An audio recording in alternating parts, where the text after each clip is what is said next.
Hello and welcome back. I thought before I went on to part 4 of the atomic theory, I might give a little bit of help with homework assignment number 6.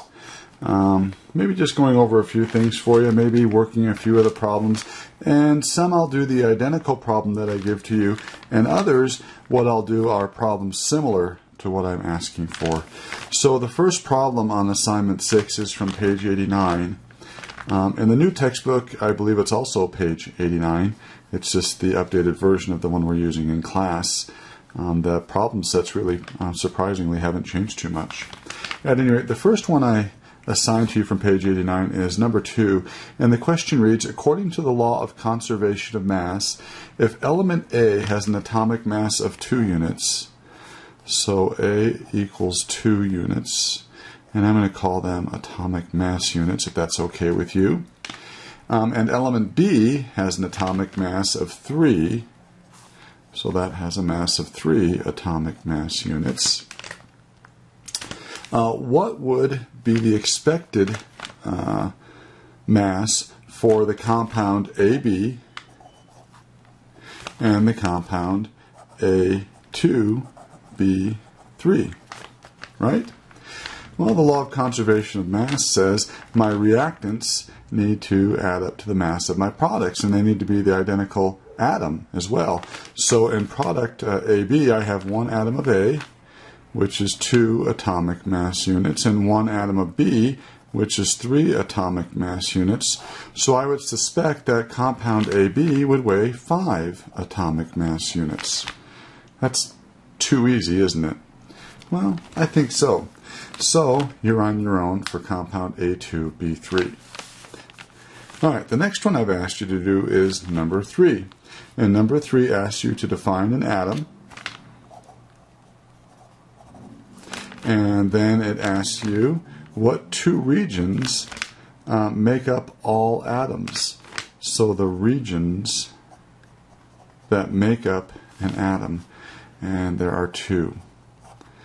So I'll give you a hint on this, okay? I'm going to say that, I'm going to give you the nucleus. That's the one I'm going to give you, okay? So the other region, it's up to you to find out. So think about Rutherford's gold foil experiment, okay?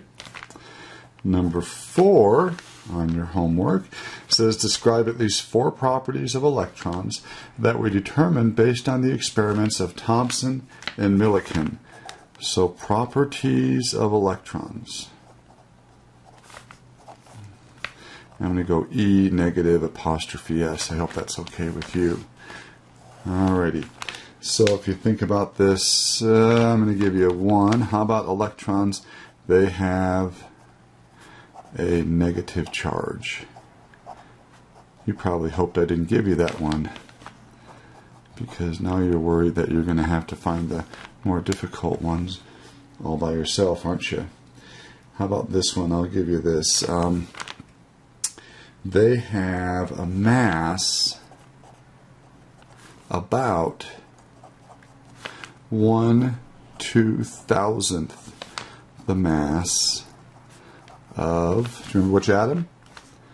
A hydrogen atom, which is the smallest of all atoms. So if their mass is smaller than a hydrogen atom, they obviously are a subatomic particle. So numbers 3 and 4, you're on your own. I think you can do it. Number 5 asks, summarize Rutherford's model of the atom and explain how he developed this model based on the results of his famous gold foil experiment. So number 5 deals with Rutherford's gold foil experiment. Now I'm not going to say too much about that, okay? I want you guys to do a little bit of research on your own. You can go back and watch the other video where I discussed Rutherford's gold foil experiment in a fair amount of detail. If that's not good enough for you, you guys can read your book, or you can use the intraweb and see what you can find there. You can search Rutherford's gold foil experiment. You may even search YouTube for some other explanations and videos of Rutherford's gold foil experiment.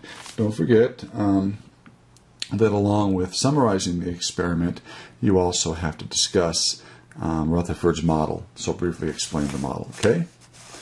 All right, the next question is number 6. And number 6 says, what number uniquely identifies an element? So the number that identifies an element. Remember what that number is? It's the number that tells us the number of protons in the nucleus. Do you recall that that's called the atomic number?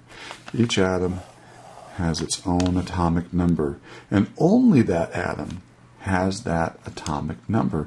So for instance, carbon has 6 protons. There's no other atom that has 6 protons besides carbon. So the atomic number of carbon is 6. Oxygen has 8 protons.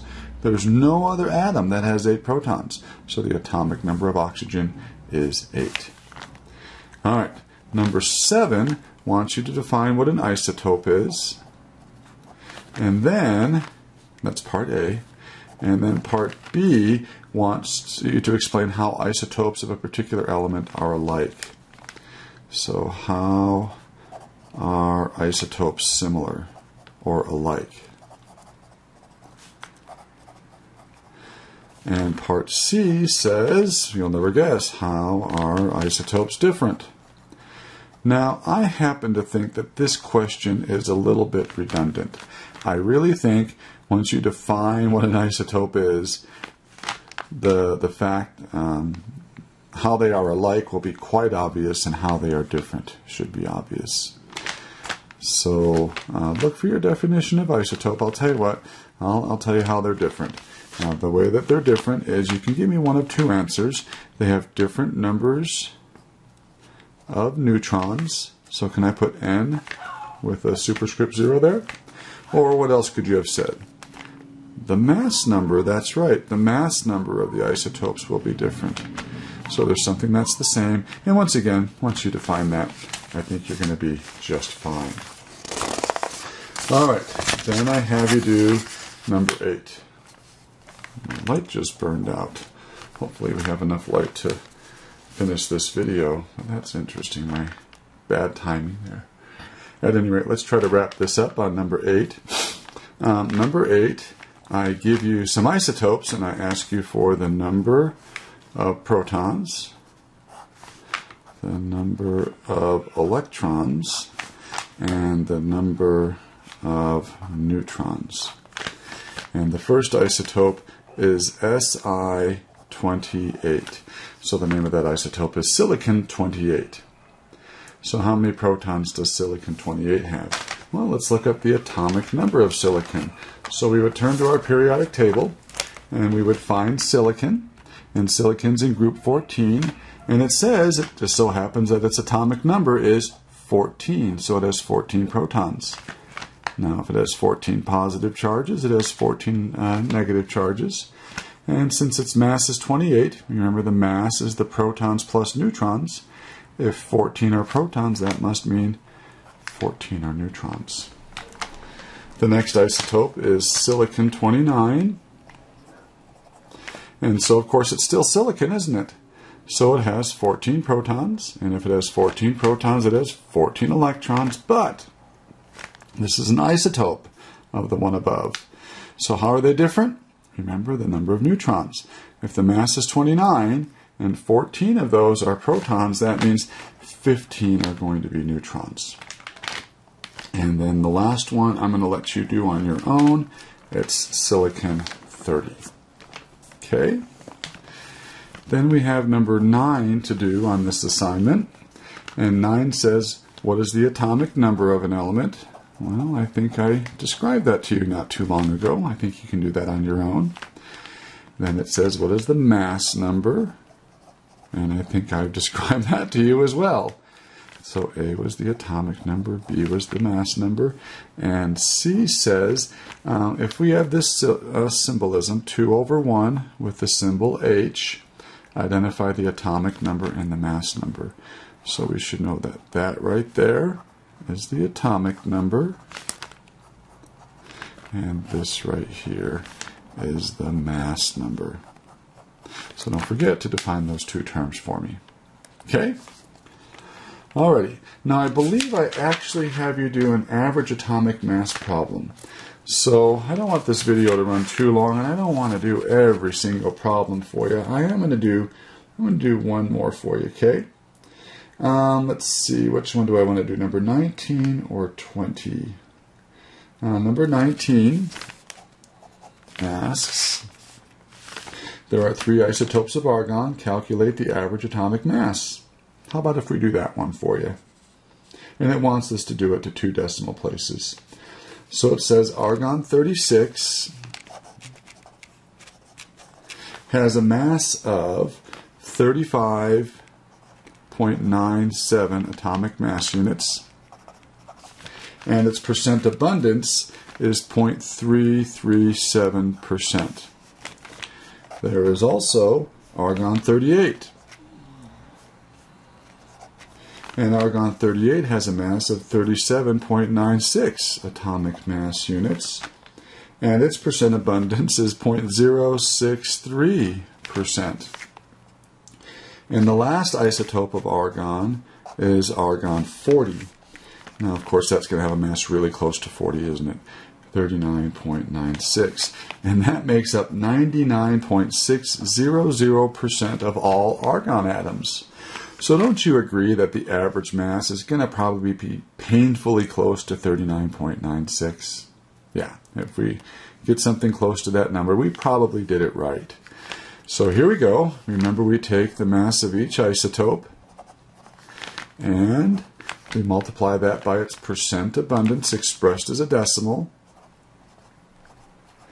So we'll scoot that over 2 places. So 0.337% is 0.00337 out of 1. 37.96 is my next isotope, and that'd be 0.00063. Scooting the decimal over once again twice. And then 39.96 times 0.99600. So multiplying these two together will give us 0.337% of the average mass. Multiplying these two together would give me 0.063% of the average atomic mass. And multiplying these two together would give me 99.600% of the average atomic mass. Adding those up will give us 100% of the average atomic mass. So guess what? You get to finish this on your own. Alright, I think that's enough help for tonight. I think you guys are well on your way to completing this assignment. I'm not too worried about it. So enjoy yourselves. Hey, don't forget, we have an exam coming up really soon. So if you're weak on a particular topic from the first 2 chapters and a little bit of this third one, you're going to want to go back and review some videos, aren't you? You bet. And check your notes out. If you guys can do the problems in your notes, you can do the ones on the exam. If you can't do the ones in your notes, obviously you're going to struggle on the test. Don't pray for a miracle unless you're prepared for it. So please take some time to prepare for the test that's coming up next week. All right. Have a great day. Bye-bye.